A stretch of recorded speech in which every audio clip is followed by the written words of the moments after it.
আসসালামু আলাইকুম বন্ধুরা, আশা করি আপনারা সকলেই ভালো আছেন। আজকে আমরা যে বিষয়ে পড়বো সেটি হচ্ছে ফার্মাটের নীতি। ফার্মাটের নীতি বা ফার্মাটের প্রিন্সিপাল ব্যবহার করে আমরা আলোক প্রতিফলন এবং প্রতিসরণের সূত্রটি প্রতিপাদন করতে পারি। চলুন আগে দেখে নিই ফার্মাট তার নীতিতে কি বলতিছে। ফার্মাট বলতিছে আলো এক বিন্দু থেকে অন্য বিন্দু যাওয়ার সময় এমন পথ অনুসরণ করে যাতে ভ্রমণকাল সর্বনিম্ন সময় লাগে। এই নীতি থেকে প্রতিফলন এবং প্রতিসরণের সূত্র ব্যাখ্যা করা যায়।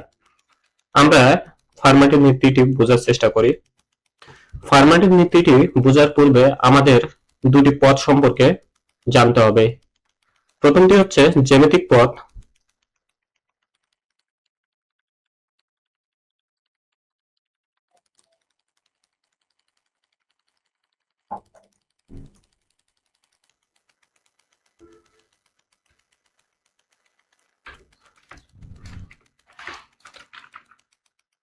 এবং দ্বিতীয়টি হচ্ছে আলোক পথ।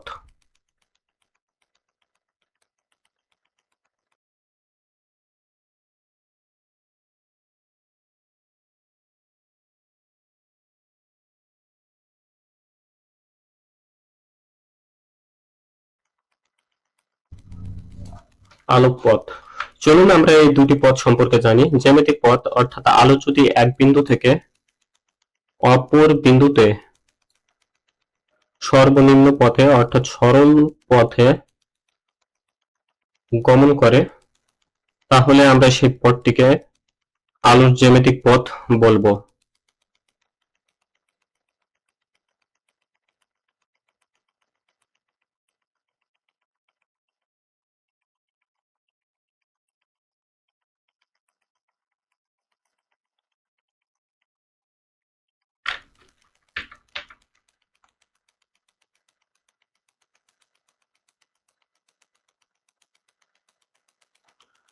অপরদিকে আমরা আলোক পথের ক্ষেত্রে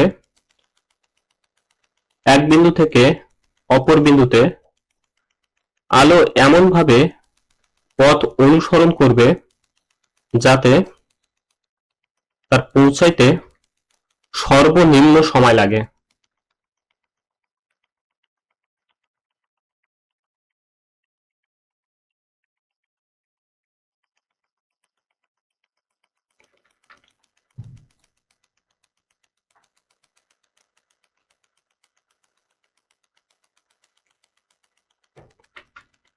আমরা বিষয়টি আরেকটু পরিষ্কারভাবে বোঝার চেষ্টা করি। সাধারণত আমাদের মাথায় যে ধারণাটি আসে সেটি হচ্ছে যে সরল পথে যাইতেই তো সর্বনিম্ন সময় লাগার কথা, কিন্তু আলোর ক্ষেত্রে এই ঘটনাটি অনেক সময় সত্য হয় না।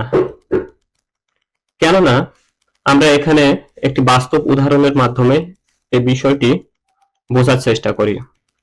এখানে একটি ব্যক্তি রয়েছে যিনি এ বিন্দু থেকে বি বিন্দুতে পৌঁছাবে। আপনারা একটু চিন্তা করে দেখেন, এই বিন্দুতে ব্যক্তিটি যে বেগে চাইতে পারে ঠিক একই বেগে বি বিন্দুতে পৌঁছাতে পারে কিনা। আপনি যদি হেঁটে এই পথটি পাড়ি দেন তাহলে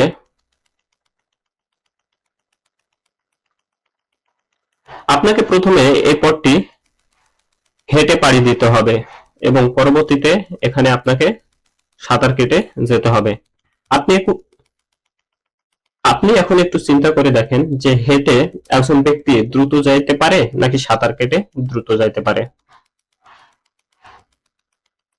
সাধারণভাবেই বলা যায় যে একজন ব্যক্তি হেঁটে সাঁতারের তুলনায় দ্রুত যাইতে পারে, অর্থাৎ তার হাঁটার বেগ এখানে 8 মিটার পার সেকেন্ড, কিন্তু সাঁতারের বেগ দেখতে পাচ্ছেন 2 মিটার পার সেকেন্ড। আপনারা এখানে দেখতে পাচ্ছেন এ বিন্দু থেকে পাড়ের দূরত্ব এবং বি বিন্দুর ব্যক্তির থেকে পাড়ের দূরত্ব সমান। অর্থাৎ আমরা যদি এ বিন্দু থেকে পার পর্যন্ত যে বেগে যাই এবং পার্ট থেকে বি বিন্দু পর্যন্ত যাওয়ার যে সময়টি বের হবে, আমি পরবর্তীতে এই ক্যালকুলেশন গুলো দেখাই দিব, সেটি হচ্ছে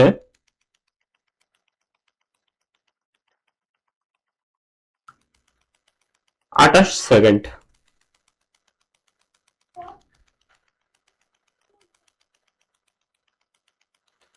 অপরদিকে আমরা যদি আমি একটু এটা মিশাই,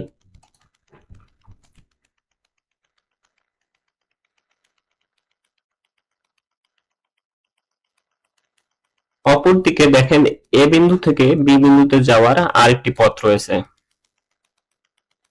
সেটি হচ্ছে এইভাবে এবং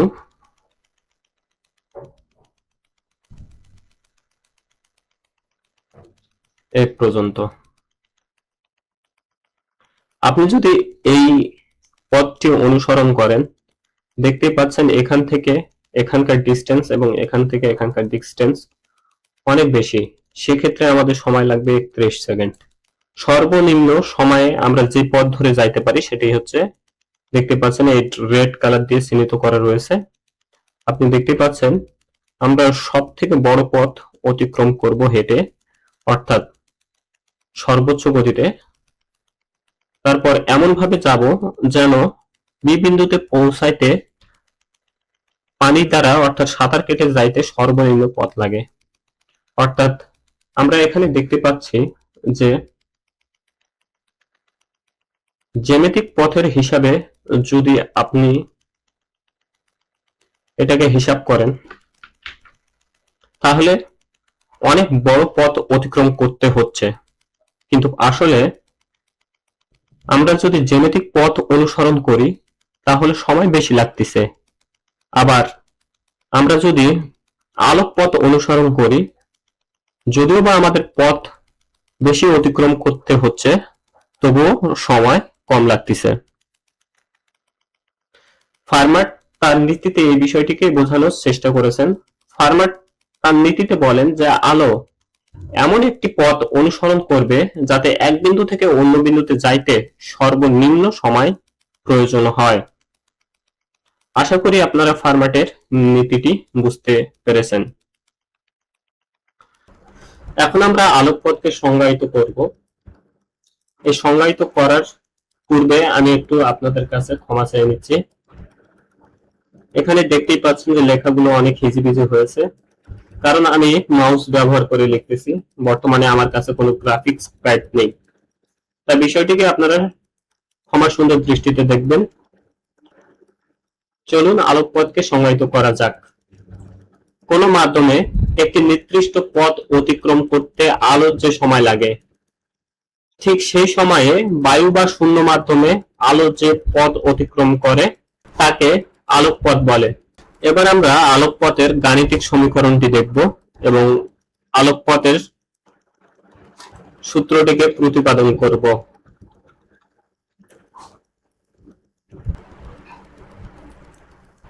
মনে করি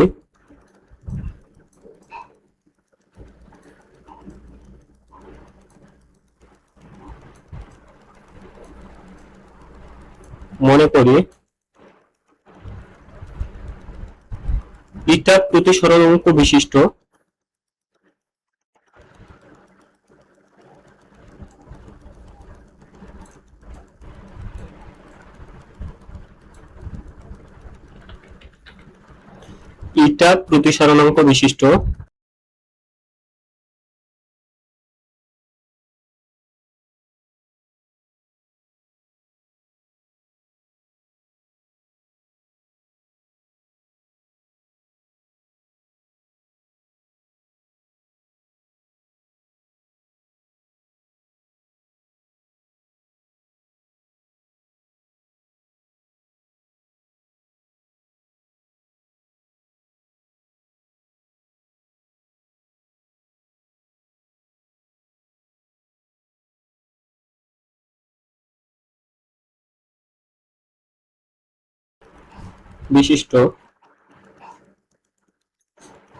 কোন মাধ্যমে আলো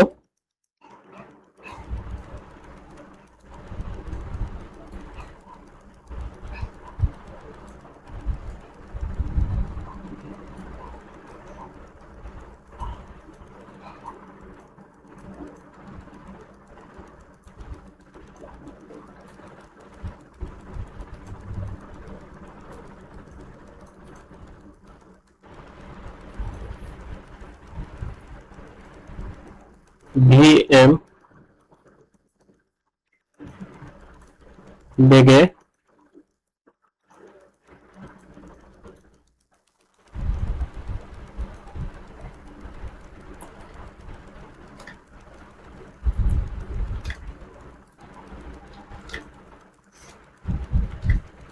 আমি একটু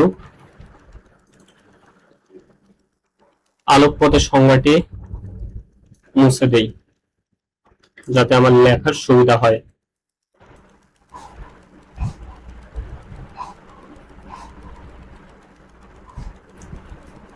চলে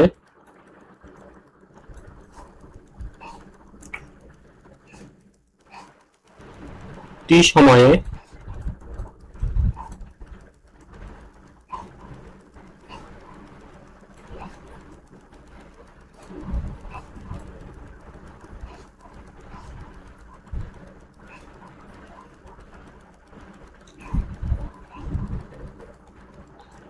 এস দূরত্ব অতিক্রম করে।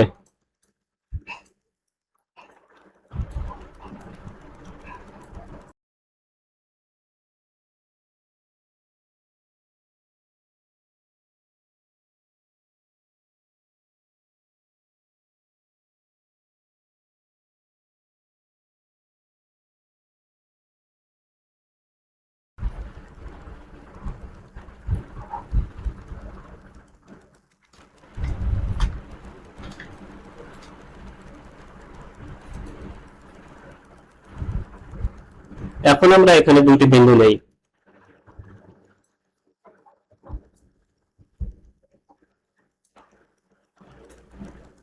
প্রথম বিন্দু হতে দ্বিতীয় বিন্দুতে আমরা একটি সরলরেখা অঙ্কন করি।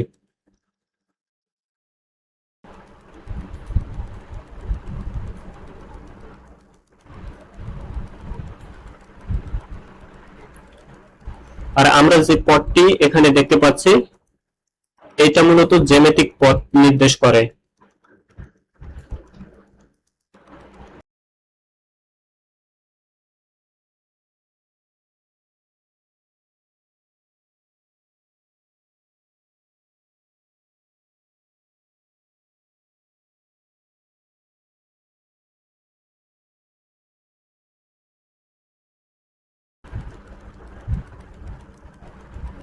এই পথটি অতিক্রম করতে আরো সময় লাগে টি।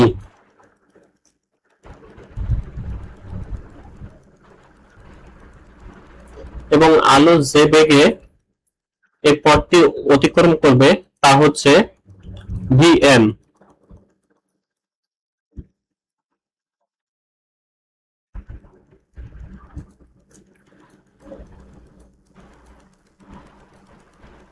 তাহলে আমরা লিখতে পারি s ইকুয়াল vm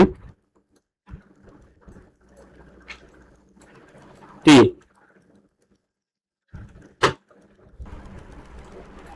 বা t ইকুয়াল লেখা যায়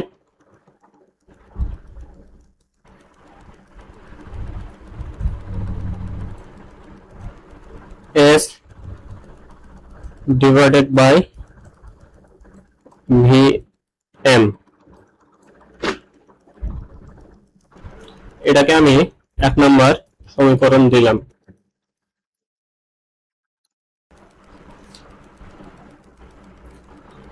আমরা আলোকপথের সংজ্ঞা থেকে এই জায়গাটি একটু বোঝার চেষ্টা করি।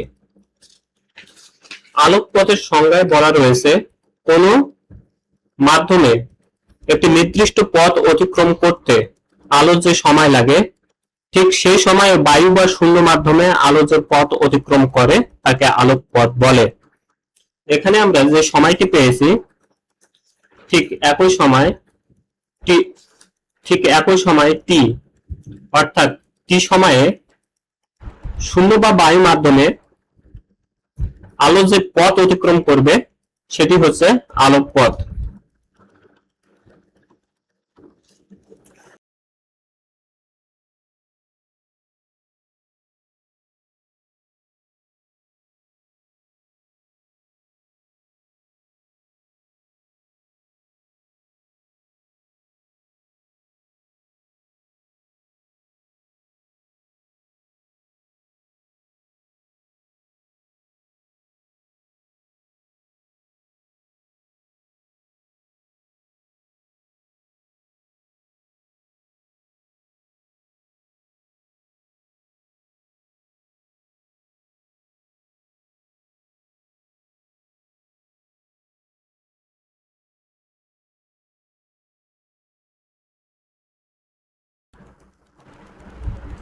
S naught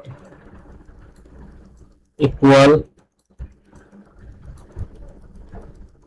V naught T বা T equal লেখা যায়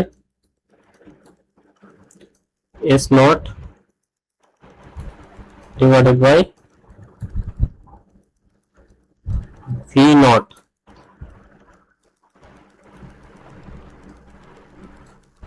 আমরা জানি আলো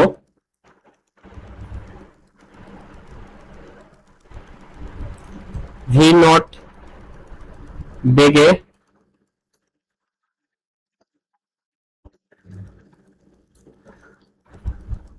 যদি কোনো বিন্দুতে আপাতিত হয়, আমরা জানি আলো V naught বেগে কোনো বিন্দুতে যদি আপাতিত হয়ে প্রতিসরিত হয়, vm বেগে, তাহলে আমরা প্রতিসরাঙ্ক ইটা সমান লিখতে পারি V naught divided by Vm।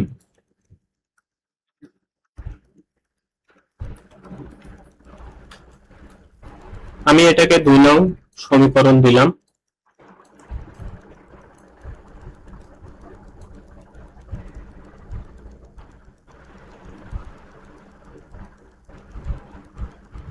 এখন আমরা 1 ও 2 নং সমীকরণ থেকে পাই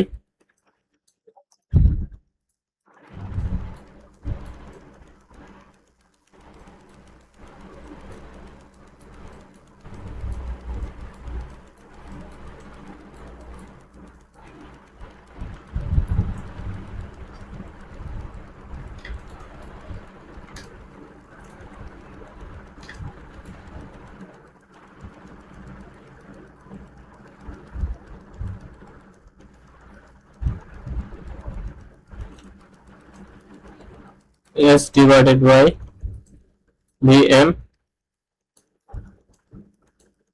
সমান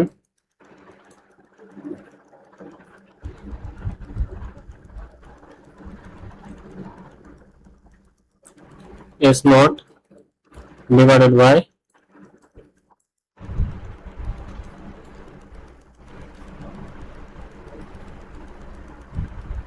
V naught। আমরা এখানে t এর মানগুলো বসিয়ে দিয়েছি, যেহেতু সময় সমান হবে তাই আমরা লিখতে পারি S divided by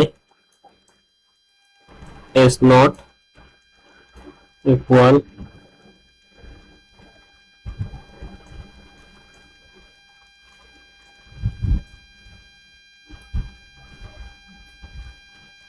V naught, অর্থাৎ আলোক পথ S naught equal লেখা যায়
এখন আমরা ফার্মাটের নীতিটি প্রতিপাদন করব।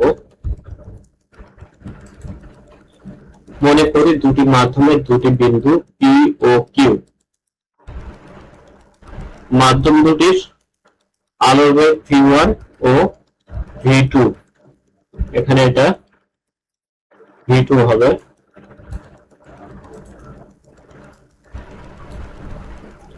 মনে করি দুইটি মাধ্যমে দুইটি বিন্দু পি ও কিউ, মাধ্যম দুটির আলোর বেগ v1 এবং v2। তাহলে আমরা এখানে লিখব, আমরা এখানে চিত্রটি প্রথমে অঙ্কন করি।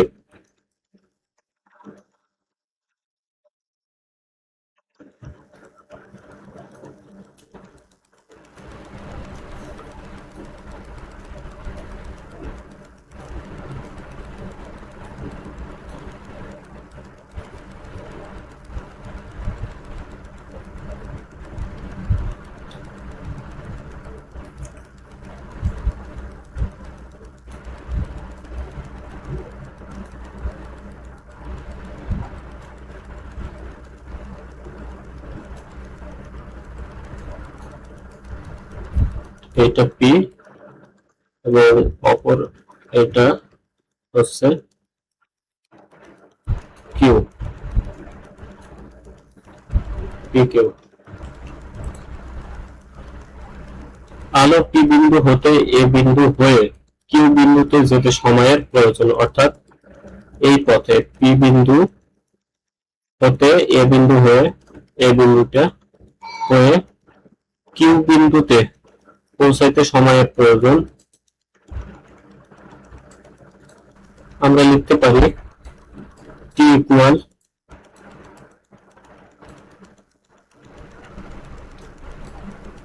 AP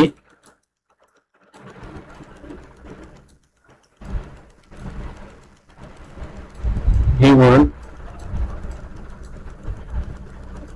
plus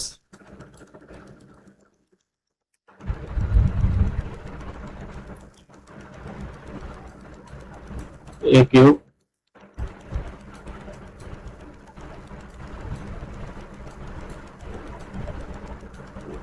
v2।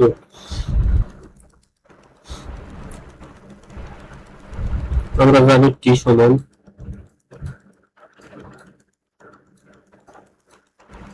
t1 plus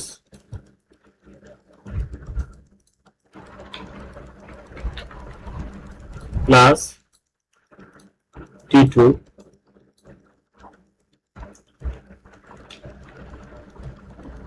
তাহলে আমরা লিখতে পারি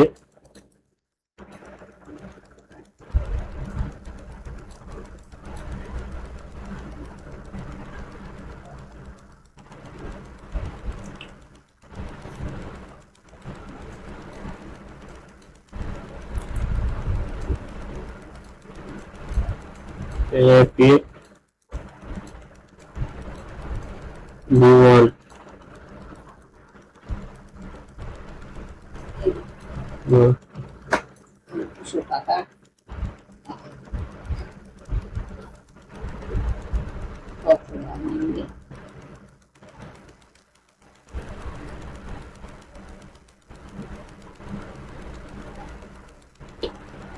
লিখতে পারি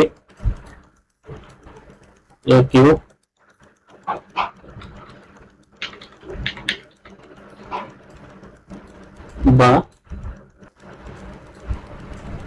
বা t2 সমান লেখা যায় a কিউব v2।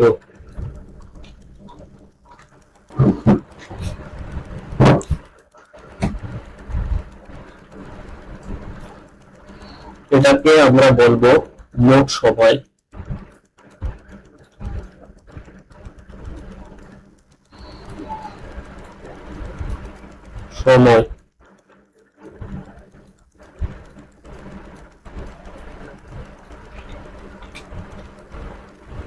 আমি এখানে চিত্রটি আরো একবার অঙ্কন করি।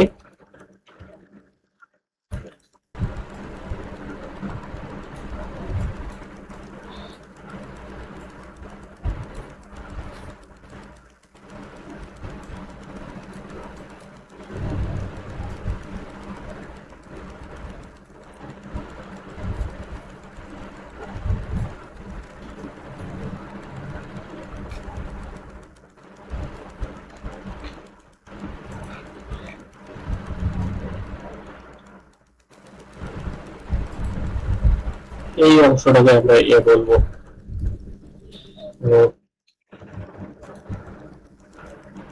এই অংশটাকে আমরা বি বলবো।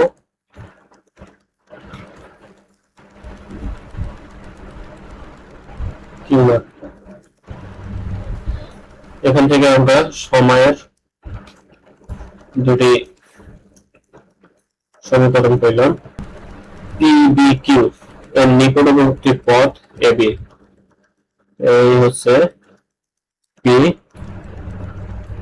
বি কিউ, এটা হচ্ছে নিকটবর্তী পথ এ বি, এই এ বি পথটি এর নিকটবর্তী পথ। কিংবা কোণ এপিবি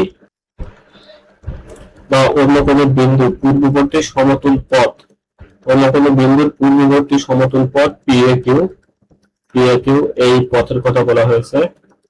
এর পরিবর্তন বোঝায়। এই পথকে এস দ্বারা প্রকাশ করা হলে ফার্মাটের নীতি থেকে আমরা পাবো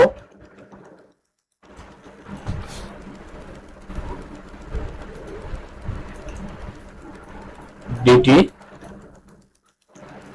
বাই ডিএস ইকুয়াল 0। কারণ